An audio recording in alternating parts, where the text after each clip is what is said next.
So we're gonna take this time to go over a few recovery expectations for a partial knee replacement. Thank you, Denise, for joining us. Thank you, Sarah. All right, so what can I expect in terms of pain?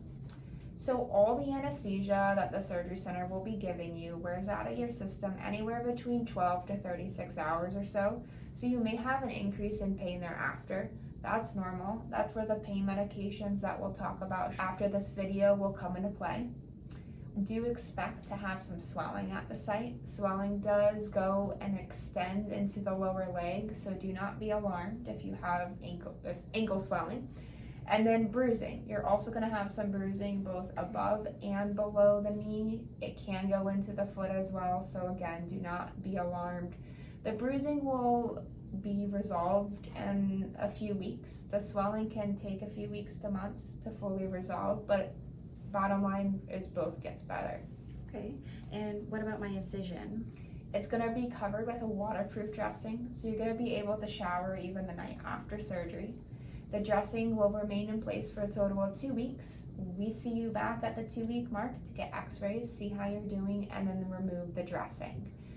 It is common to have some discharge on the dressing, but if for some reason it's becoming more than halfway saturated with blood or any other discharge, do give us a call. We'll have you come in for a dressing change sooner. All right, perfect. And should I expect to do some physical therapy? So physical therapy after a partial knee replacement for the first 2 weeks is not something we necessarily require, and actually isn't necessarily required after the 2-week mark. However, at the 2-week mark, we'll kind of discuss if physical therapy is something that you should pursue. Immediately after surgery, though, we do want you to get up and walk.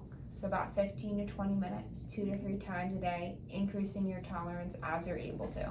Okay, and activities, anything I can or can't do? So you're going to be fully weight bearing. The surgery center is going to give you a walker. You're going to progress from a walker to a cane to without anything, completely at your own speed. So there's no set time frame that you have to use one or the other.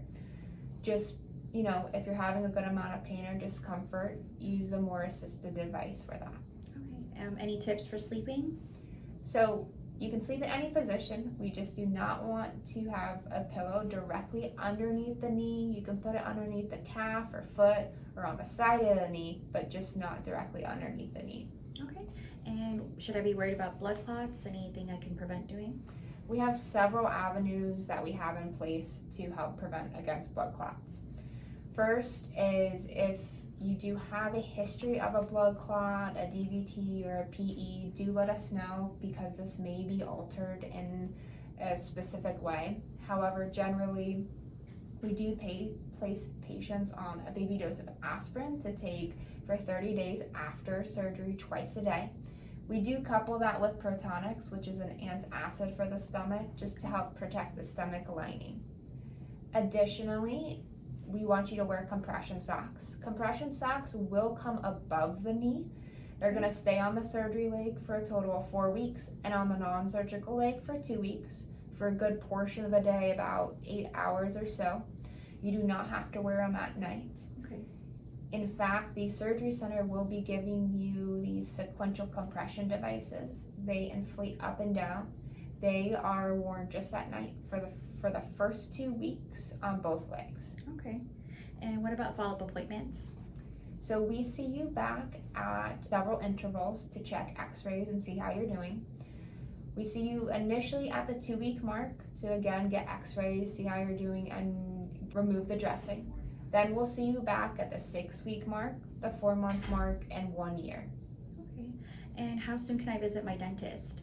So we have you wait a total of 3 months till after surgery to do any dental cleaning or procedures. Not everyone is required to take prophylactic antibiotics thereafter.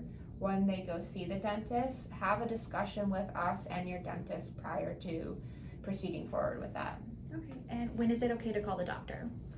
We are always here. This is a journey, so do not hesitate to give us a call. We definitely want you to give us a call, is when you are unable to bear weight on that leg, fever above 101, severe pain, significant nausea and vomiting, do give us a call right away. Okay, well, perfect. Thank you so much. Thank you.